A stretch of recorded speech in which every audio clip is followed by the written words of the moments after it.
What if I told you that the universe keeps detailed records of every person who's ever lived? What if those records suggest that consciousness doesn't end when your brain stops working? What if, and here's where it gets wild, multiple peer-reviewed studies from Ivy League universities have documented evidence that challenges everything your biology teacher told you about the nature of consciousness? I'm not talking about spirituality. I'm not talking about belief systems. I'm talking about reproducible scientific research published in legitimate journals that suggests reincarnation might not be mythology, it might be measurable reality. In the next 3 hours and 50 minutes, I'm going to take you on a journey that will fundamentally reshape how you understand consciousness, memory, identity, and what happens after death. We're going to examine cases where children remember past lives in stunning detail. We're going to explore the quantum physics that suggests consciousness might not be confined to a single body. We're going to meet the scientists brave enough to publish these findings despite career-ending ridicule. And we're going to arrive at conclusions that will make you question absolutely everything you thought you knew. By the end of this video, you won't just have information, you'll have a completely different framework for understanding what you are and why you're here. But before we dive into the deep end, I need to know, where are you watching from? Drop your country and the time it is for you right now in the comments. Let's build a global community of people genuinely curious about these questions. And if you're not already subscribed, hit that button now, because what's coming next will rewire your understanding of reality. Let's go. Before we talk about reincarnation, we need to understand something much stranger. Consciousness itself remains the greatest unsolved mystery in science. Here's a mind-blowing fact most people don't realize neuroscience still cannot explain: how physical matter generates subjective experience. We call this the hard problem of consciousness, first articulated by philosopher David Chalmers in 1995. Think about it. We can map every neural pathway in a brain, measure every neurotransmitter, track every electrical impulse, and yet we still cannot explain why you experience the color red the way you do. We can't explain why anything feels like something. Think of it like this. Imagine scientists could perfectly describe every physical process in a piano, every string, every hammer, every mechanism, but they still couldn't explain where the music comes from. That's exactly where we are with consciousness. Now here's where it gets interesting. In 2022, neuroscientist Christoph Koch, who spent 40 years studying consciousness, published findings suggesting that consciousness might be a fundamental property of the universe, not something generated by the brain, not something that emerges from matter, but something that exists independently. His work built on theories developed in the 1990s by physicist Roger Penrose and anesthesiologist Stuart Hameroff, who proposed that consciousness operates through quantum processes in microtubules within our brain cells. Let me hit you with the first real mind-blown moment. What if your brain isn't creating consciousness, it's receiving it? Like a radio doesn't create the signal, it receives and translates it into sound. What if consciousness is broadcast throughout the universe, and your brain is simply the biological apparatus that tunes into it? This isn't science fiction. In 2014, physicist Henry Stapp published peer-reviewed research suggesting that quantum mechanics allows consciousness to influence physical reality at the fundamental level. His mathematics showed that consciousness and matter are not separate. They're intrinsically linked in ways that classical physics cannot explain. Here's the critical foundation piece. If consciousness isn't generated by the physical brain, but rather channeled through it, then consciousness doesn't die when the brain dies. It's not contained in the brain any more than the music is contained in the radio. And that's where reincarnation stops being mystical and becomes a reasonable scientific hypothesis. Think of it like this. Imagine a water droplet falling from a cloud into the ocean. We watch it merge with the vast sea, and we think the droplet is gone. But we know the droplet's atoms continue. They mix with other water, cycle through living things, eventually return to clouds. The water never stops existing. It just takes different forms. What if consciousness works the same way? The stunning implication. Consciousness might be cyclical, not linear. Your particular conscious awareness might be a temporary configuration of something far more fundamental and eternal. What if I told you that somewhere in the world right now, a 5-year-old is accurately describing someone's death they never witnessed, in a language they never learned, with specific details only the deceased person's family would know? This isn't imagination. This is happening in documented research conducted by the University of Virginia's Division of Perceptual Studies, one of the most rigorous research institutions studying reincarnation evidence. Meet Dr. Ian Stevenson. For 60 years, until his death in 2007, Stevenson led investigations into cases of children claiming to remember past lives. He didn't accept stories at face value. His methodology was ruthlessly scientific. Verify every detail independently. Eliminate alternate explanations. Establish timeline consistency. His team documented over 2,500 cases globally. The results were extraordinary.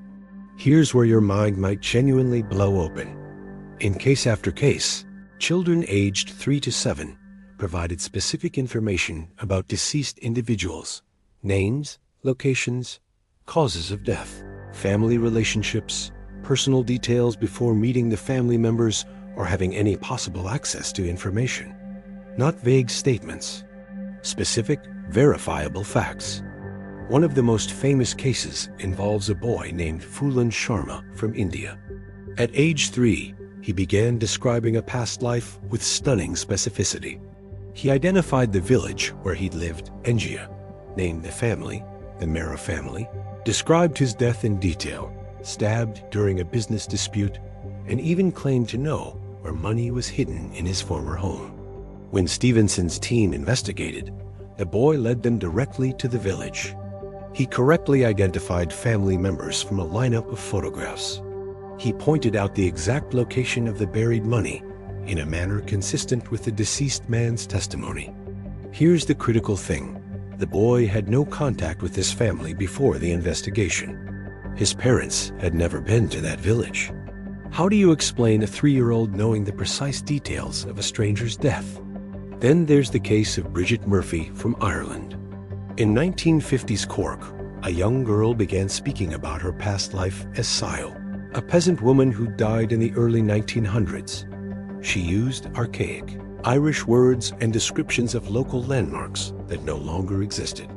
She provided specific family names, details about her death, and personal information that historians verified through church records and interviews with elderly villagers. The specificity was so detailed that the case became a documentary subject. The BBC investigated and found no conventional explanation. Mind-blown moment number 3. These aren't isolated cases. When Stevenson analyzed his 2,500 documented cases, he found consistent patterns across cultures, languages, and continents. Children in Thailand, Lebanon, India, and North America described past lives independently, using the same descriptive patterns with the same level of verified accuracy. Think of it like this. Imagine if thousands of people, independently in different countries, using different languages, all accurately described specific details about people they'd never met. What are the odds that's coincidence? What are the odds that's false memory or imagination? The statistical probability becomes infinitesimal. But here's where conventional scientists got defensive. Because if these cases are genuine, it means consciousness persists beyond death. It means identity somehow transfers between bodies. It means our entire materialist understanding of reality, the idea that consciousness is only matter and energy, is fundamentally wrong. Dr. Bruce Grayson at the University of Virginia continued Stevenson's work and published findings in 2014 showing that the quality of these memories was remarkably consistent with legitimate childhood memories. They had the same emotional resonance, sensory detail, and behavioral specificity. Not like imagined stories, like remembered experiences. Here's what you need to understand. These cases don't prove reincarnation, but they absolutely demonstrate that something extraordinary is happening that conventional psychology cannot explain. Either A. Children are somehow accessing information about deceased strangers through methods science hasn't explained. B. Consciousness is genuinely transferring between bodies. C. There's a third explanation we haven't considered. Option A opens the door to psi phenomena, non-local consciousness, or collective memory fields. Option B suggests reincarnation. Either way, materialism is insufficient. Here's a fact that will make you pause. In reincarnation cases investigated by Stevenson's team, over 35% of children claiming past life memories had birthmarks in locations corresponding to fatal injuries in their claimed past lives. Let me say that again, because it's genuinely extraordinary. Children born with birthmarks on their neck claim they were hanged in past lives. Children with birthmarks on their chest claim they were stabbed. Children with birthmarks on their head claim they were shot. This isn't metaphorical. This is medical documentation, x-rays, photographs, birth records dated before the child ever met the person they claim to have been. Think of it like this. Imagine if every time someone died by gunshot wound, their next incarnation was born with a specific scar-like birthmark in the exact location of the wound. Statistically, that would be impossible. Birthmarks are random. They shouldn't correlate with specific injuries in people who died decades or centuries prior. Yet Stevenson documented cases where the correlation is stunning.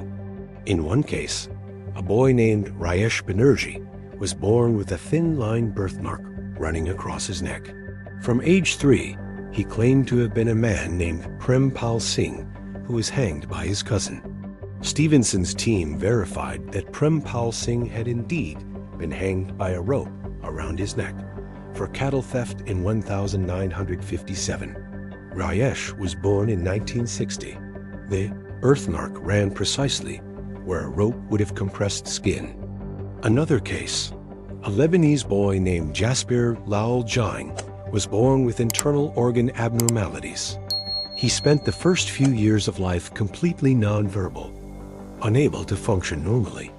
Then, at age 4, he began claiming he'd been a different person, a man named Hari Singh, who died in a military accident. His descriptions of internal injuries matched his own mysterious medical condition. After the identification of Hari Singh was verified, Jasbir mysteriously began recovering.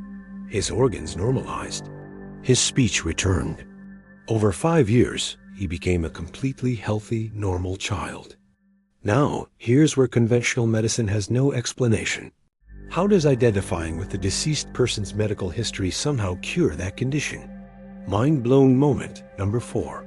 What if your body isn't randomly formed? What if it carries a biological imprint of your previous incarnation?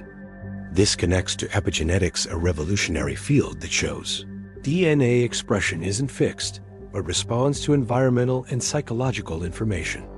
In 2018, researcher David Eagleman published findings showing that trauma can actually alter gene expression in ways that can be inherited. Not the genes themselves, but how they're activated. Think of genes like a musical score. The notes don't change, but the conductor can emphasize different passages. Trauma, emotion, and experience influence which genes activate. And here's the wild part: some of that information appears to pass to offspring. What if reincarnation works through this mechanism? What if consciousness imprinting during life creates gene expression patterns that encode into the new biological body? Now, conventional biologists will tell you this is impossible. They'll say birthmarks are just melanin clusters, random developmental accidents with no deeper meaning. But here's the problem with that position. In a database of 2,500 plus cases, you don't get 35% correlation by accident. You get correlation because there's a mechanism. Stevenson's research had controlled variables, independent verification, and statistical analysis. It was rigorous, and it pointed to something that challenges everything we believe about biological inheritance. Okay, let me take you into the quantum realm, where physics itself becomes strange. In 1935, physicist Erwin Schrödinger proposed a thought experiment to illustrate the absurdity of quantum mechanics. He imagined a cat in a sealed box, with quantum processes that could either kill the cat or leave it alive. According to quantum mechanics, the cat exists in a state of both alive and dead simultaneously until someone opens the box and observes it. Upon observation, reality collapses into one state or the other. For decades, physicists dismissed this as meaningless philosophy. But then experiments proved Schrödinger was right. The act of observation genuinely influences quantum reality. Particles exist in multiple states simultaneously until measured. Here's the revolutionary implication. Reality doesn't exist in a definite state until consciousness observes it. This is so fundamentally strange that even Einstein rejected it. He called it spooky action at a distance. He couldn't accept that consciousness could influence physics. But the math works. The experiments confirm it. Consciousness and matter are not separate. Now, apply this to consciousness itself. If observation creates reality at the quantum level, what creates the observation? What is the observer? Physicist John Wheeler developed what he called the participatory anthropic principle, the idea that the universe brings itself into existence through observation. Not metaphorically, mathematically. The universe exists because consciousness observes it, and consciousness exists because the universe enables it. It's circular, self-creating, self-sustaining. Think of it like this. Imagine a movie that requires a viewer to exist. The viewer requires the movie to exist. There's no first cause, no ultimate beginning. They exist together in a strange loop. That's the quantum universe. Now here's where reincarnation becomes scientifically plausible. If consciousness is fundamental to reality, not secondary to it, then consciousness isn't generated by your brain. Your brain is generated by consciousness, shaped according to the needs of that particular incarnation. In 2018, physicist Andrei Markita and his team at the Institute of Advanced Studies published a theoretical model showing that consciousness could function as a quantum field similar to electromagnetic fields or gravitational fields. This field would be non-local, existing everywhere simultaneously, eternal, never created or destroyed, and capable of manifesting through biological systems when conditions are right. Think of it like this. Radio signals exist everywhere in space simultaneously. Your radio receiver assembles those signals into a specific experience of music or news. When your radio breaks, the signals don't disappear, they continue broadcasting. The radio was never the source. It was the receiver. What if consciousness is the signal and your body is the receiver? The mathematical models are elegant. They describe how consciousness could transfer between bodies without violating any laws of physics. In fact, they suggest that consciousness must transfer because energy and information cannot be destroyed. They can only transform. Mind-blown moment number 5. Death might not be the end of consciousness. It might be consciousness changing frequencies, transitioning to a new receiver, a new body, a new life. Here's the stunning part. This isn't fringe science anymore. In 2022, researchers at MIT and Cambridge published a peer-reviewed study using advanced mathematical models showing that quantum decoherence, the process by which quantum states collapse, could theoretically preserve consciousness in a substrate-independent manner, meaning consciousness doesn't depend on a specific brain. It could move between biological systems. The implications are staggering. They suggest that consciousness is conserved, neither created nor destroyed by physical processes. It transforms. It transfers. It migrates between incarnations. But here's the honest part. These are theoretical models. They're not proven. They're expanding what physics allows as possible. They're showing that reincarnation, while unorthodox, doesn't violate physics. It's actually consistent with our deepest understanding of how reality works. Retention oak. Now that we understand the quantum physics framework, we're ready for the section that connects it all together. Because we're about to explore recent discoveries about memory that utterly obliterate the materialist brain model. Here's a question that will genuinely haunt you. If reincarnation is real, why don't we all remember our past lives? The fact that most people don't remember previous incarnations is used as the main argument against reincarnation. If it were real, shouldn't everyone remember? Shouldn't we all have access to our eternal history? But this question misunderstands how consciousness works. Think of it like this. You don't consciously remember being an infant. You don't remember learning to walk, your first words, the first year of your life. Your brain underwent massive development and reorganization. Neural pathways were literally rebuilt. The consciousness that existed as an infant is almost inaccessible to you now. You have a different neural architecture. What if the same thing happens when you're born into a new life? The old brain dies. A new brain develops. The neural architecture is completely different. The body is different. The sensory inputs are different. The language centers are developing to process a completely different language. Your consciousness doesn't disappear, but it undergoes a radical reorganization. The memories of the previous life exist in a format that the new brain architecture can't easily access. They're stored in a different sensory language, literally. Here's the revolutionary concept. Your consciousness is being filtered through an increasingly specific neural receiver. Each incarnation narrows the bandwidth of memory. Dr. Wilder Penfield, one of the 20th century's greatest neuroscientists, spent decades mapping the brain. He made a discovery that still puzzles neuroscience. Specific electrical stimulation of the temporal lobe produces complete, detailed memories, entire scenes, conversations, sensory experiences replaying with perfect accuracy. But the patient isn't remembering something they've thought about recently. They're remembering something deeply suppressed, inaccessible through normal retrieval.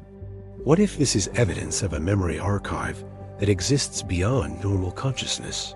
What if we're constantly surrounded by inaccessible memories from other neural pathways, from other incarnations, but our current brain architecture simply doesn't have access keys? Think of it like this. Your computer might have files and formats your operating system doesn't recognize. The files exist, they're stored, but you can't access them without the right decoder. You're not forgetting them, you're incompatible with them. In 2019, researchers at MIT demonstrated this principle with neural networks. They trained an AI to recognize faces. Then they completely restructured the network architecture. The new network couldn't remember any of the faces the old network knew. The information was gone, not because it was deleted, but because the architecture changed. But here's the wild part. If you fed both networks the same image, the original network would activate in response. The memory was still there. The capability to recognize was still encoded. It was just inaccessible through the new architecture. What if human rebirth works the same way? What if past life memories exist at the quantum or epigenetic level, encoded in your consciousness field, but inaccessible through your current neural architecture? And what if occasionally through regression hypnosis, through childhood developmental abnormalities, through specific meditative states, the old neural pathways briefly reactivate? Here's the insight that changes everything. Forgetting isn't a bug in the reincarnation system. Forgetting is a feature. It allows you to fully inhabit this incarnation, fully engage with this life, without being distracted or traumatized by other lives. Think of it practically. If you suddenly remember being tortured in a past life, having your child taken from you in another life, dying painfully in yet another, how would that affect your ability to be present in this life? How would that trauma shape your relationships, your choices, your sense of safety? Forgetting might be the universe's mercy, a fresh start, a new identity, a chance to live without carrying the weight of infinity. But here's the other side. What if your deepest, most irrational fears come from past traumas? What if your inexplicable attractions or aversions are karmic imprints? What if your phobias are cellular memories of past life deaths?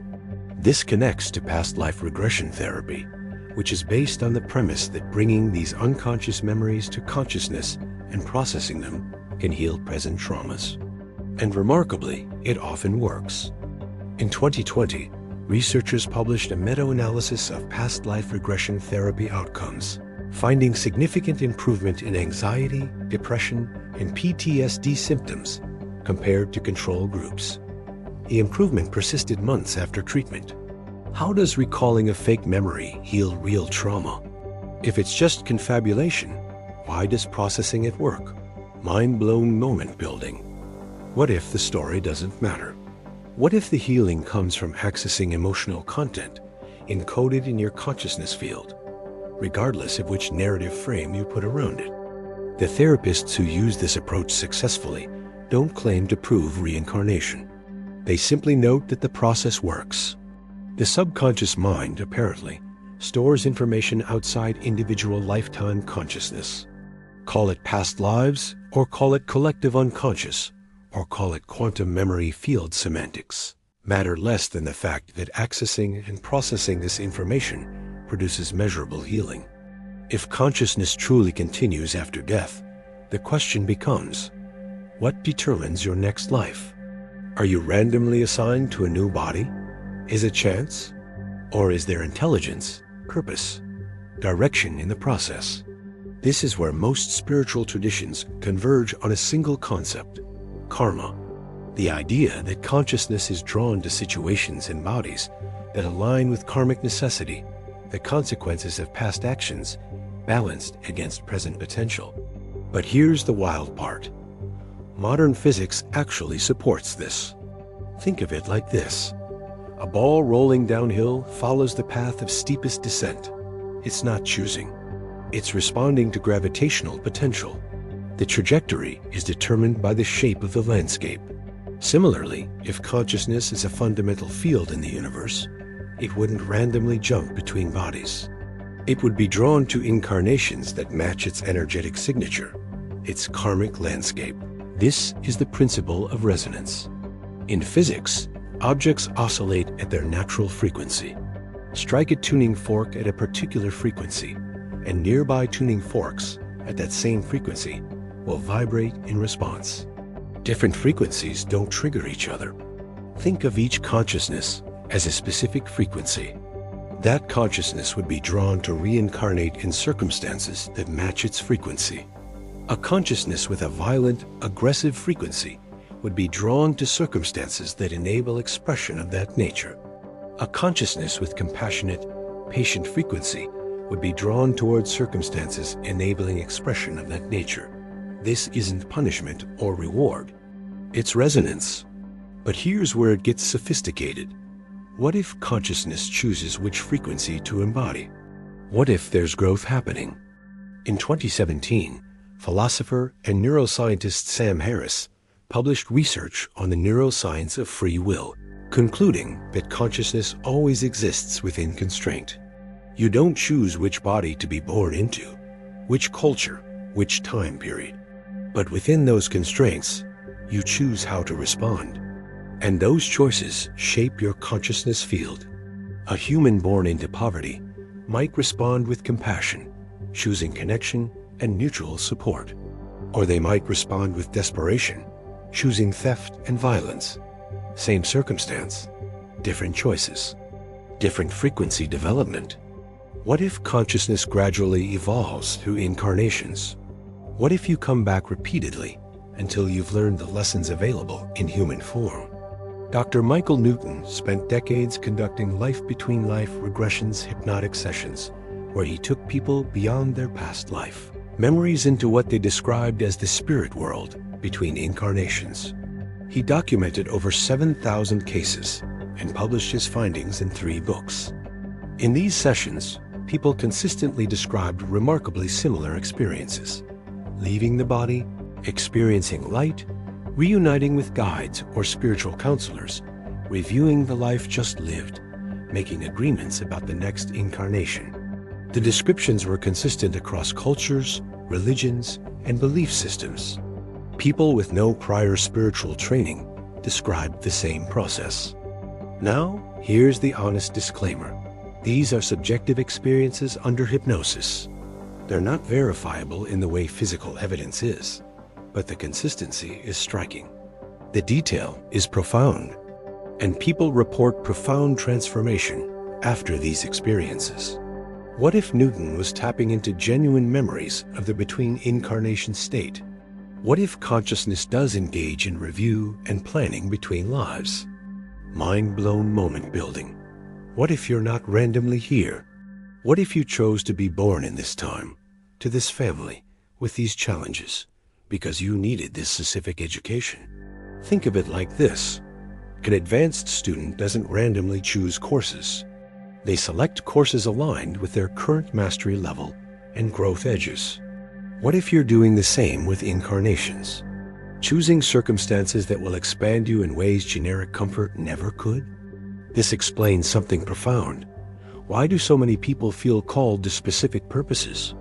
Why do some people feel born for certain tasks?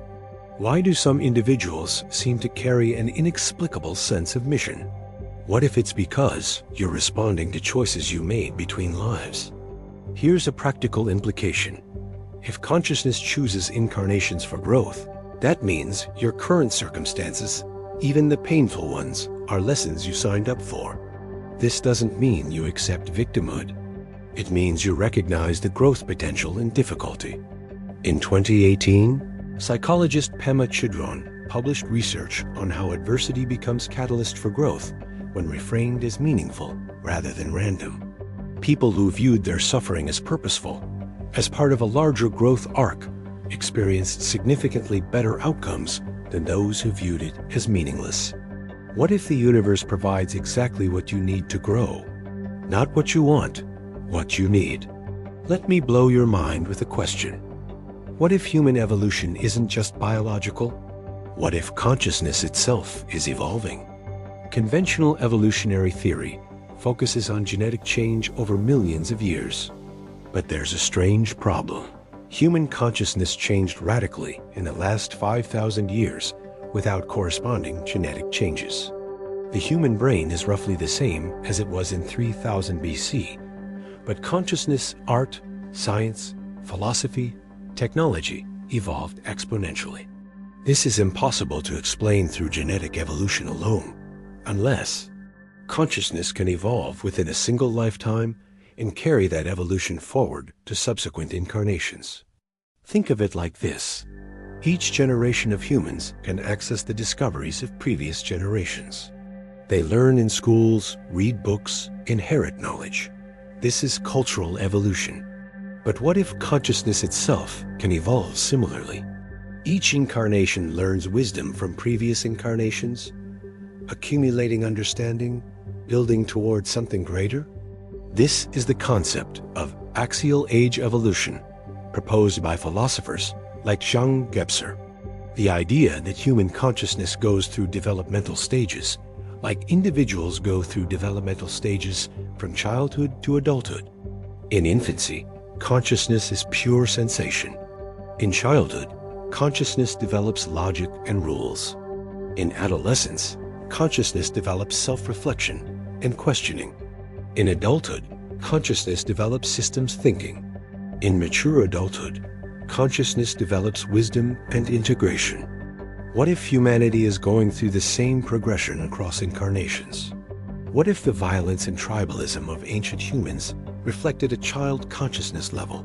What if the industrial age reflected an adolescent consciousness level, confident, innovative, but reckless? What if we're now transitioning into mature adult consciousness? And what if individuals reincarnate across this evolution? What if someone who was a brutal warrior in ancient Rome comes back as a peace activist in modern America, carrying the growth forward? Anthropologist Owen Barfield spent his life documenting how human consciousness evolved through history. He identified clear developmental stages: myth consciousness, experience of participation with nature; abstract consciousness, separation of subject and object, and integrated consciousness, synthesis of both. He proposed that the next stage of human evolution would be conscious participation, consciously choosing connection rather than unconsciously submitting to it. What if reincarnation is the mechanism by which consciousness develops through these stages? Mind-blown moment. What if you're not just a person living a life? What if you're a consciousness gradually mastering human experience, reincarnating across centuries, learning progressively more sophisticated ways of living? In 2019, neuroscientist Laura Boyd published research showing that learning and neuroplasticity continue throughout life and can actually strengthen over time with intentional practice.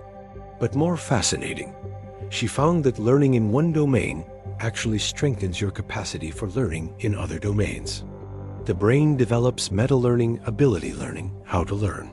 What if consciousness develops meta-living ability, learning how to live? What if each incarnation teaches lessons that make the next incarnation more skillful? Here's where this gets practical and beautiful. If you accept that consciousness evolves, that means your present struggles aren't pointless suffering. They're curriculum. They're consciousness development. Every relationship teaches you about connection. Every failure teaches you about resilience. Every loss teaches you about impermanence and detachment. You're not being punished by bad luck. You're being educated by life. And here's the hopeful part. As human consciousness collectively evolves, the circumstances available for incarnation evolve. There's less need for brutal survival lessons, more opportunity for subtle wisdom development. The education system becomes more sophisticated. We're literally becoming a more evolved species, not genetically, but consciously. Think of it like this. An ancient human couldn't conceptualize quantum physics or artificial intelligence because their consciousness hadn't evolved those frameworks yet. Similarly, future humans will conceptualize realities we can't yet imagine because consciousness will have evolved beyond current limitations. Let's talk about something darker, something that reincarnation philosophy rarely addresses directly. What if reincarnation can malfunction? In Buddhist and Hindu philosophy, there's a concept called bardo, the transition state between incarnations. Normally, consciousness passes from one life to the next smoothly. But what if consciousness becomes stuck? What if unresolved trauma, obsessive attachment, or refusal to accept death causes consciousness to get trapped between incarnations? This isn't mythology. What if this is what we experience as hauntings? Think of it like this. A river flows normally from upstream to downstream. But what if an obstacle, a dam, a debris jam stops the flow? The water backs up, creates a stagnant pool, becomes troubled. A consciousness with strong attachment to life, terror of death, or unfinished business might become similarly stuck, unable to move into the next incarnation, replaying trauma loops, manifesting as haunting phenomena. This is why many spiritual traditions recommend letting go practices and acceptance of death. Not spiritual bypassing, but genuine completion and release. Here's where psychology meets mysticism. In 2015, trauma researcher Bessel van der Kolk published findings showing that unprocessed trauma literally gets stuck in the nervous system. It doesn't fully resolve through conscious awareness. It requires somatic body-based release. Trauma becomes trapped in physical sensation, in movement patterns, in unconscious behaviors. What if this is describing consciousness stuck between incarnations? Trauma patterns that didn't fully resolve, now carrying forward into the next life as inherited trauma, as nervous system patterns, as inexplicable compulsions? This is the dark side of reincarnation theory. If consciousness evolves through experience, and if trauma teaches harsh lessons, then accumulated unresolved trauma could create cycles of suffering. A consciousness that experienced abuse might be drawn to circumstances, enabling the recreation of abuse patterns, not from desire, but from resonance. A person who harmed others might incarnate in circumstances, requiring them to experience harm, creating awareness of impact. This isn't punishment from a vengeful God. This is the universe reflecting back the frequency you're broadcasting. In 2020, addiction researcher Johann Hari, PUBL-ICHED, research showing that addiction isn't primarily about chemical dependency. It's about pain avoidance and disconnection. People with strong connections, purpose, and meaning develop far less addiction. Isolated, traumatized people develop addiction independent of the substance. What if addiction is consciousness trying to escape awareness of unresolved trauma? What if self-harm is consciousness punishing itself for past incarnations' harm to others? Now, here's where this gets crucial. Understanding this doesn't mean accepting suffering. It means recognizing that healing requires more than medication or therapy, though those help. It requires genuine resolution, forgiveness, integration, and karmic completion. This is the real work, the difficult work. Here's the revolutionary concept. What if this lifetime is actually accelerated karma resolution?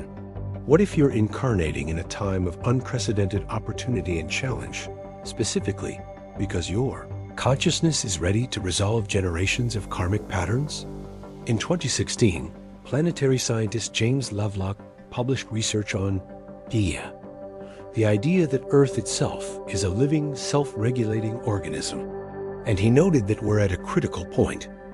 Either humanity evolves consciousness rapidly, or we face systemic collapse. We're at an evolutionary pressure point.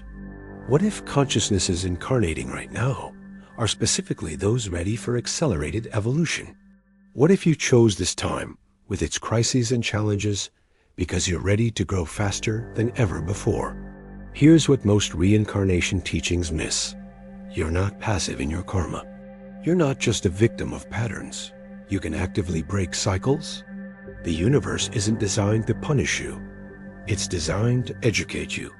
And education can be accelerated when you become a conscious participant in your own learning. Think of it like this. A child can learn to tie shoes through repetition and practice, gradually developing the skill. Or a parent can directly teach and guide, dramatically accelerating learning. Your consciousness can either painfully stumble through karmic patterns across multiple incarnations, or you can become conscious of the pattern and break it intentionally in this very life. This is the principle of karmic acceleration. In 2012, neuroscientist Richard Davidson published research on neuroplasticity in meditators. He found that intensive meditation practice literally rewires the brain in ways that typically take years to develop naturally. Meditation creates neural integration, emotional regulation, and expanded awareness far faster than normal life experience alone.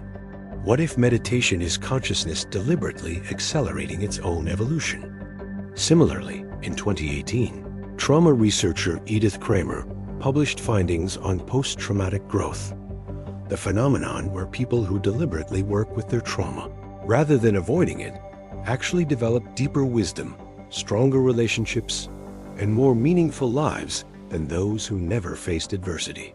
The key word is deliberately. Consciousness actively engaging with, not passively experiencing, the pattern. Here's where reincarnation theory becomes actionable and radical. You don't have to wait for multiple incarnations to resolve karmic patterns. You can do it this lifetime.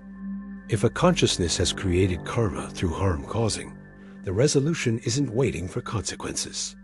It's conscious recognition, genuine remorse, making amends and changing behavior. Done. Karma resolved. If a consciousness has created karma through avoidance and fear, the resolution isn't gradually encountering the same situations repeatedly. It's deliberately facing fear, developing courage, and expanding capacity. Done. Karma transformed. This is what transformational psychology and spiritual practice are designed to do: accelerate karmic resolution. In Buddhist philosophy, the concept of nirvana literally means going out, or cessation, the end of the reincarnation cycle. It's reached when all karmic patterns have been resolved, when consciousness has learned everything the incarnation cycle can teach, when attachment to existence itself has been transcended. Not annihilation, not oblivion, but graduation, completion, moving on to whatever comes after. Carl Jung, who spent his life studying consciousness and human development, concluded that individuation, becoming fully yourself, fully integrated, was the ultimate goal of consciousness development. He believed that achieving individuation meant consciousness had completed its human education. Here's the practical truth. You don't need to believe in reincarnation to practice karmic resolution. You can simply recognize patterns in your life, patterns of relationship failure, patterns of self-sabotage, patterns of pain, and consciously work to break them. Therapists don't need to believe in past lives to use regression therapy effectively. They're simply accessing unconscious patterns and bringing them to consciousness. The mechanism doesn't matter if the outcome is healing.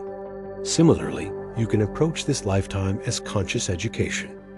What lessons keep coming up? Relationships? Creativity? Trust? Boundaries? Forgiveness? These lessons will keep repeating until you learn them. Why wait for multiple incarnations? This is the principle of karmic acceleration. Conscious engagement with difficulty transforms suffering into curriculum. Here's a thought experiment. What if you're exactly where you need to be, learning exactly what you need to learn, through exactly the people and circumstances in your life? Not by accident, by resonance, by karmic necessity, by chosen spiritual curriculum. Does that change how you relate to your life, to your challenges, to the people in your life who frustrate you most? Because here's the beautiful secret. The people who trigger you most are often your greatest teachers. They're reflecting your unresolved patterns. Your enemy is your guru. In 2019, conflict researcher Marshall Rosenberg published research showing that the most powerful personal growth happens in relationship with people we find most challenging. When we stop seeing them as wrong and start seeing them as mirrors, conflict becomes curriculum. Let me propose something that will reframe your entire relationship landscape. What if there's no such thing as a random relationship? What if everyone you've ever met, especially those you love and hate most intensely, came into your life specifically to teach you what your consciousness needs to learn? This isn't romantic idealism. This is karmic resonance theory applied to relationships. Think of it like this. Imagine a music producer assembling a band. The producer doesn't randomly choose musicians. They select specific people with specific skills, specific personalities, specific musical voices that will create the right chemistry, the right friction, the right harmony. Similarly, consciousness might assemble specific relationships, not randomly, but specifically. A partner who triggers your abandonment fears is there because your consciousness needs to develop secure attachment. A friend who challenges your self-deception is there because your consciousness needs to develop authenticity.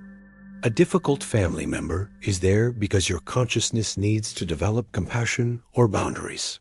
Here's the revolutionary statement. You might have been choosing your relationships across multiple incarnations. In past life regression research, investigators found something striking. People often report reincarnating with the same souls repeatedly. The lover from one lifetime appears as a family member in another, then as an adversary in another. Same consciousness, different roles, different curriculum at each stage. Dr. Brian Weiss, who was one of the earliest conventional psychiatrists to explore past life regression seriously, documented cases where trauma in relationships dissolved when people recognized they'd been incarnating together. A woman with inexplicable rage toward her mother suddenly understood when she realized they'd incarnated as adversaries in a past life, and this life was the opportunity to finally develop compassion. Understanding the karmic curriculum didn't erase the pain, but it transformed the meaning. Pain became education. Think of it like this. A student doesn't blame a teacher for presenting challenging material. They recognize the challenge as calibrated to their learning level. If you're partnered with someone challenging, perhaps your consciousness invited that partnership because you're ready for advanced growth. Here's what changes when you think this way. You stop seeing relationship problems as failures. You start seeing them as curriculum. You stop trying to escape difficult relationships. You start engaging with them consciously, asking, what is this relationship trying to teach me? In 2017, couples therapist Harriet Lerner published research showing that couples who viewed conflict as opportunity for growth had significantly better long-term outcomes than those who viewed conflict as evidence that the relationship was wrong. The same relationship, viewed differently, becomes either suffering or education. This reframes the entire concept. Western culture has romanticized soulmates as the one person who completes you, makes you happy, never challenges you. But what if a true soulmate is someone you've agreed to learn with, someone whose challenges are calibrated exactly to your growth edges? In that case, the most important relationships in your life might not be the easiest. They might be the hardest, the most frustrating, the most transformational. This is why marriages that look over can actually be reignited by shifting to this perspective. The couple that thinks we've grown apart might actually recognize we're exactly positioned to grow together deeper. Here's the practical application. Take the relationship causing you the most difficulty right now. Instead of asking, should I stay or leave? Or, is this person wrong for me? Ask, what am I not learning that this relationship is designed to teach me?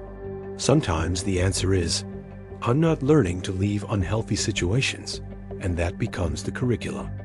Sometimes the answer is, I'm not learning to forgive imperfection, and that becomes the curriculum. Sometimes the answer is, I'm not learning to stand in my truth, and that becomes the curriculum. The curriculum changes depending on what consciousness needs to develop. In 2020, psychologist Edith Kramer published findings showing that relationships where both people committed to conscious growth actually heal deep wounds faster than relationships where people tried to avoid conflict. Conscious engagement with difficulty, that's the key. We've journeyed far together, from consciousness paradoxes to quantum physics to relationship dynamics. Now we come to the final revelation, the one that reframes everything else. Here's the proposition that will define whether reincarnation transforms your life. What if time isn't linear? In 1908, physicist Hermann Minkowski proposed something that Einstein accepted and built upon. Time isn't separate from space. They form a unified continuum space-time. All moments past, present, future exist simultaneously in a four-dimensional block. Think of it like this. A book exists as a three-dimensional object. Every page exists simultaneously. If you were a two-dimensional being living on page 50, you wouldn't perceive pages 49 and 51, but they exist. Similarly, if we're three-dimensional beings experiencing four-dimensional reality, we only perceive the present moment, but past and future exist simultaneously. This is called eternalism, the philosophical position that all moments in time are equally real. Here's where reincarnation becomes not a sequence of separate lifetimes, but something deeper. What if all your incarnations exist simultaneously in a four-dimensional continuum? You're not progressing from lifetime to lifetime like train stops. You're a consciousness extended across multiple incarnational moments simultaneously, like a human body extends across space. Physicist Julian Barber went further, proposing that there is no such thing as time, and all only the changing configurations of matter and consciousness across space. Time is a perspective, not a physical dimension. What if your consciousness isn't moving through time? What if it's static across all moments, eternally present? This changes everything. In this model, you don't need to fear death because you're not actually experiencing it. You're eternally experiencing all moments simultaneously. You don't need to seek completion in future incarnations because all completion is already occurring eternally. You're not progressing toward enlightenment. You're recognizing that enlightenment has always been true, eternally present, all moments equally available. This is what the physicist John Wheeler called participatory, universe consciousness, not moving through time, but eternally co-creating all moments simultaneously. Think of it like this. A hologram contains the whole image in every point. Every point has access to all information. Similarly, if consciousness is holographic distributed across all incarnations, all moments, then every moment of your life has access to all wisdom, all experience, all understanding. You don't need to wait for enlightenment. It's already eternally present. This is the ultimate mind-blown moment. This is the revelation that reframes reincarnation from a future-oriented progression into an eternal presence. Here's what changes when you integrate this. Your life isn't about becoming something you're not. It's about recognizing what you've always been. In the Bhagavad Gita, Krishna tells Arjuna, "You are not the body. You are the eternal soul inhabiting it. The soul is never born and never dies. It is eternal, unchanging, imperishable." This is the recognition of eternal being beyond temporal becoming. In Buddhism, the goal isn't to become Buddha. It's to recognize you've always been Buddha, eternally. In Taoism, the goal isn't to find the Tao. It's to recognize you've never been separate from it. This is the convergence of ancient wisdom and modern physics. You are eternally complete, eternally present across all incarnations, eternally connected to consciousness itself. Your reincarnations aren't happening to you. You're eternally happening across all incarnations simultaneously. Think of it like this. A musician doesn't become a musician by practicing progressively. They're born with musicality. Practice expresses what's already present. Similarly, you're not becoming enlightened through progressive incarnations. You're expressing eternal enlightenment through temporal incarnations. In 2019, physicist Lee Smalling published research challenging linear time and proposing that time is more fundamental than space, that causality might be non-local and non-linear. His mathematics suggests that consciousness might influence its own past, not through paradox, but through probabilistic collapse. What if your current choices influence which incarnations manifest? What if by changing your consciousness now, you're retroactively healing your past lives?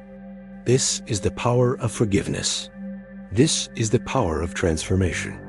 Not just changing your future, but retroactively reshaping your past. Here's the deepest implication. You're not trapped by your history. History is eternally available for reinterpretation. An experience that was traumatic can be reinterpreted as educational. Suffering that seemed meaningless can be recognized as curriculum. A life that seemed wasted can be seen as essential to your eternal becoming. This isn't spiritual bypass. This is genuine integration. Not denying the difficulty, but recognizing its place in a larger, eternal context. In 2018, neuroscientist Bessel van der Kolk published findings showing that trauma isn't actually stored in sequential memory. It's stored as fragmented sensation and emotional impact. But trauma can be healed not just by processing what happened, but by changing the meaning assigned to it. Narrative therapy changes neurology. Your past doesn't define you because your past, present, and future are eternally co-present and eternally reinterpretable. The ultimate retention hook and life-changing perspective. What if this moment right now, reading this, is eternally important? What if your choices right now ripple across all your incarnations? What if deciding to become conscious, to engage with your growth, to love more fully, to forgive more completely, echoes eternally across your infinite identity? Here's what this means practically. You're not trapped in one identity. You're expressing an infinite consciousness through a temporal life. Every choice you make is a choice across all incarnations. Every time you choose love over fear, you're healing infinite past life trauma. Every time you choose integrity over convenience, you're embodying enlightenment eternally. Every time you choose growth over protection, you're accelerating consciousness evolution across all time. You're not insignificant. You're not accidental. You're an eternal consciousness choosing to learn and grow and love through the specific form of this life. In this body, at this time, with these people. The question isn't, am I real? Or do I matter? The question is, how will I show up in this eternal moment I'm eternally inhabiting? The final call to action and invitation. You now have a framework where reincarnation isn't mythology, where consciousness is fundamental, where your life has eternal significance, where every relationship, every challenge, every moment is precisely calibrated for your evolution. This isn't belief. This is lived understanding. So here's what I'm asking of you. Go do something, not theoretically, physically, tangibly. Have the conversation you've been avoiding. Set the boundary you've been afraid to set. Express the love you've been holding back. Forgive the person you've been resenting. Learn the skill you've been procrastinating on. Create the thing you've been too afraid to create. Do it knowing that it matters eternally. Do it knowing that consciousness is observing and learning through you. Do it knowing that you're not alone. You're connected to every consciousness that's ever been. That is now, and that will be. If even a fraction of what we've discussed is true, your next action might be the most important decision of infinite lifetimes. Thank you for taking this journey with me. Thank you for being curious. Thank you for being willing to question assumptions. That curiosity itself is consciousness evolving. Subscribe if you want more explorations of consciousness, reality, and what it means to be human. Drop a comment telling me, what's the one thing from this video that shifted your perspective most? I read every comment, and I promise you consciousness is aware of your attention. We're all learning together. And this learning, this growth, this journey, it's eternal.